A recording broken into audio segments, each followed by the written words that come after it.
This is Ari, Gwendolyn and Brynnifer. They are in a polyamorous relationship and they all parent Hazel and Sparrow.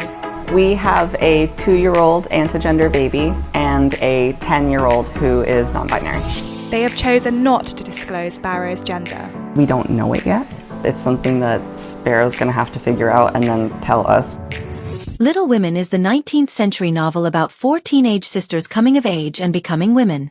It's been adapted for the stage numerous times, and there have been 7 movie versions and several television adaptations. And what better theater piece than Louisa May Alcott's story of 4 emerging young women to be staged by an all-transgender and non-binary cast and crew?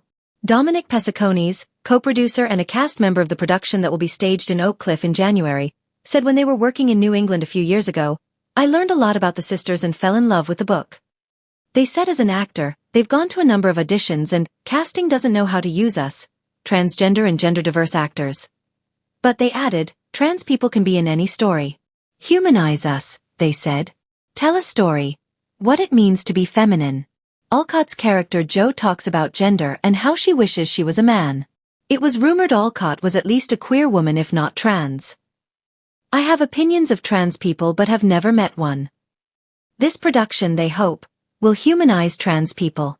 Maddie Raffanelli, who is co-producing the show, said, "This specific play shows different experiences of different women. What it means to Meg to be a woman in society. From a trans non-binary lens, they're figuring out what that means.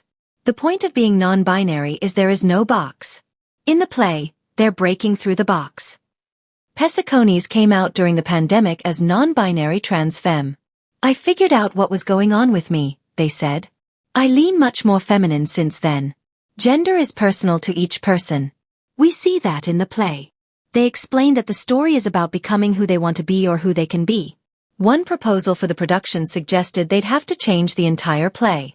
But they found what they feel is the perfect version, written by Heather Chrysler, who, they said, is excited about the production and wants to be involved. "This version talks about gender more than other versions and lends itself to what we were doing," Pesicones said. "We don't need to change anything." "It's such a beautiful story," Raffanelli added. "It's a way to humanize us going through heartbreak and love, growing up and learning what it is to be human, how people can be flawed and beautiful in all their flaws." That having been said, since they began posting casting calls and information about the upcoming production, some of the comments have been horrible. Pesicones said this was their first time producing, and, "I wanted to cast actors I know," they said. The production will take place January 22 to 24 at Arts Mission Oak Cliff on Windermere Street at 12th Street. "They've been great," Pesicones noted. "It's great to have a playwright and venue so supportive.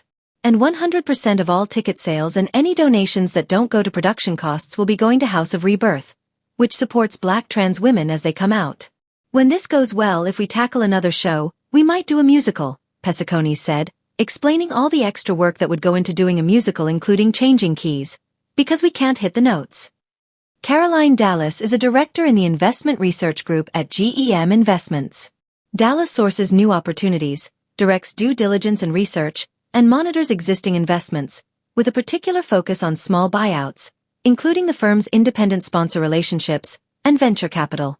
Prior to joining GEM in 2018, she was the Assistant Vice President of Institutional Equity Sales at FBR Capital Markets. She started her career in BB&T Corporation's Private Wealth Management Group. Dallas serves on the Endowment Investment Advisory Committee at Davidson College, and was named a 2023 Woman to Watch by the Wall Street Journal Pro Private Equity. She received a BA in English from Davidson College. Question: what attracted you to GEM and working with emerging managers? Caroline Dallas: "I've worked in finance my entire career and spent the last 7 years on the buy side. Previously I was on the sell side working in sales and trading at an investment bank, and I had this desire to be the check writer. I wanted to feel like I was making the difference in deciding where money was going versus feeling like a service provider in the industry.